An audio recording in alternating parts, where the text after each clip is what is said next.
क्या आपका business model B2B है या B2C? और ये नई गूगली B2G क्या है भाई? चलिए फिर the e-commerce express 15 landmarks to your business success में आज हम ई कॉमर्स के एक बिजनेस मॉडल यानी कि B2G के बारे में जानते हैं। B2G यानी कि business to government e-commerce business model.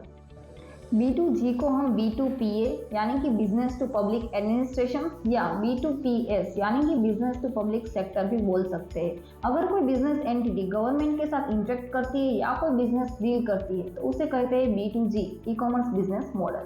For an example TCS Tata consultancy service ने कॉन्टेक्ट किया रेलवे डिपार्टमेंट को और कहा कि आपके लिए सॉफ्टवेयर हम डेवलप करेंगे। TCS जो एक बिजनेस है जो गवर्नमेंट के कोई डिपार्टमेंट यानी कि रेलवे के साथ बिजनेस करता है, तो ये क्या हुआ? B2G e commerce business model, right. I hope अब आपका ये B2G का कॉन्सेप्ट क्लियर हुआ। सो बाकी के ई कॉमर्स बिजनेस मॉडल क्या है, कैसे वर्क करते हैं और ऐसे ही ई कॉमर्स बिजनेस मॉडल के बारे में जानने के लिए फॉलो अस ऑन 9 को।